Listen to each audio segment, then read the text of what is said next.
In the realm of skill development in Sub-Saharan Africa, several prevailing megatrends are shaping the landscape.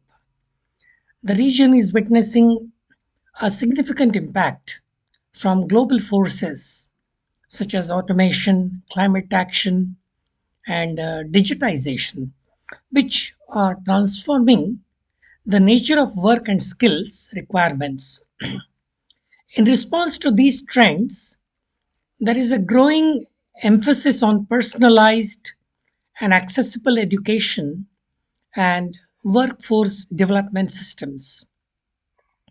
The challenges include addressing disparities in basic literacy and numeracy, adapting to the evolving job market with a focus on transversal skills, and ensuring the relevance of technical and vocational education to local labor market needs, and most importantly, acute shortage of funds with the non state actors in providing quality vocational education. Moreover, the region is grappling with issues of economic disengagement among youth, civil war, conflicts, internally displaced population in some parts of Africa, emphasizing the need for targeted efforts to equip them with the necessary skills for meaningful participation in the workforce. These trends underscore the urgency for Sub Saharan Africa to navigate a, a dynamic skills landscape, fostering adaptability and resilience amongst, among its population to harness the opportunities presented by these transformative forces. Let's talk about what are the identifiable trends, mega trends, if you will, globally.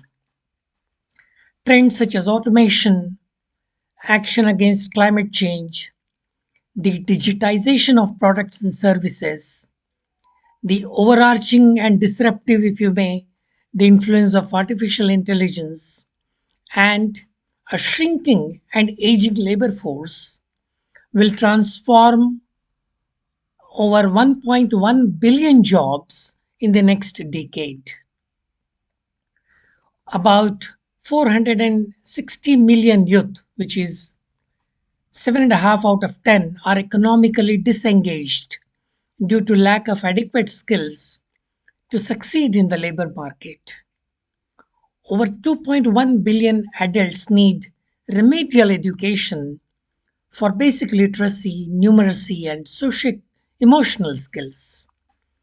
About 23% of firms cite workforce skills as a significant constraint to their operations. In some African and Latin American countries, this share rises anywhere between 40 to 60%. Most African and most South Asian countries do not have reliable, measurable matrices and data on workforce skills.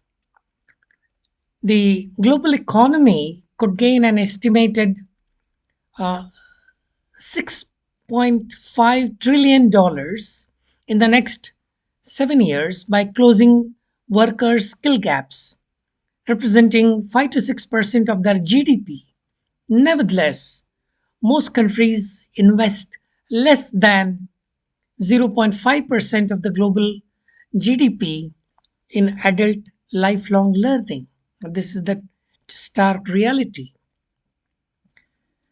As the landscape of work undergoes significant changes, education and workforce development systems worldwide must evolve to become more personalized, more accessible, and continuous throughout individuals' careers. This shift places a very strong emphasis on skills development as the core element driving global transitions. Additionally, the recognition that many workers will engage in freelancing, informal jobs, or self employment underscores the need for these endeavors to be more profitable, productive, and conducive to economic growth, especially in low and middle income countries. In order to thrive in the 21st century labor market, individuals require a comprehensive skill set that includes foundational and higher order cognitive skills, socio emotional skills, and specialized skills. These skills not only contribute to personal development but also play a critical and crucial role in the green digital transition, fostering structural transformation and economic growth while enhancing employability and labor productivity. However, skills gaps pose a significant challenge, particularly in the low middle income countries in sub Saharan Africa, hindering the achievement of job rich economic growth during the digital and green transition happening across the globe.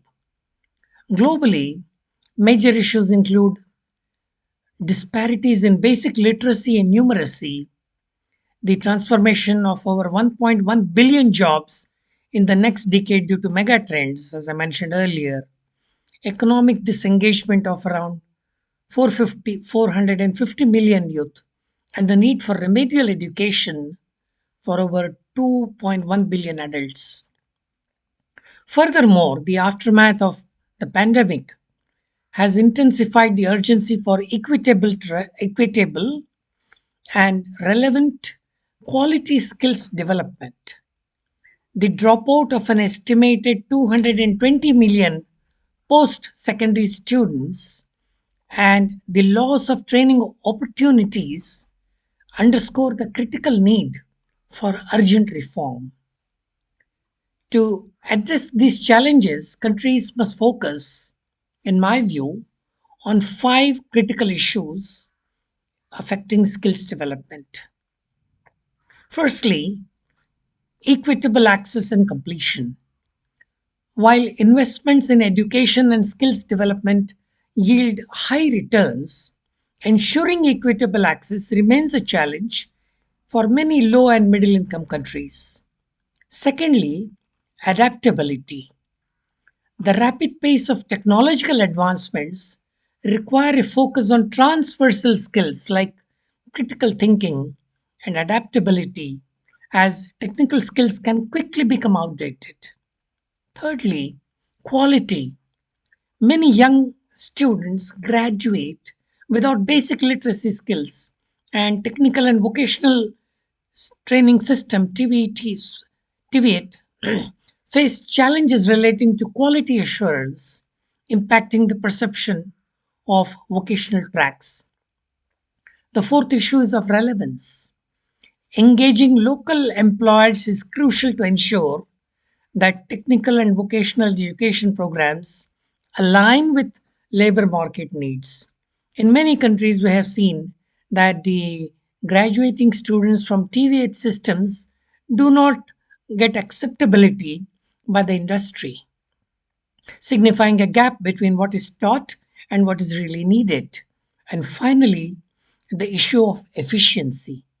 Governance, financing, and quality assurance challenges can result in high costs, limiting opportunities that technical and vocational education programs align with the labor market needs.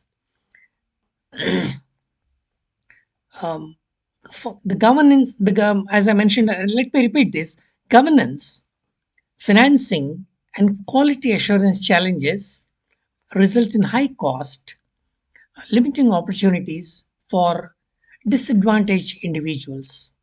And therefore, the efforts to collect reliable data and design effective reforms are very critical to the success of TVET in Sub Saharan Africa.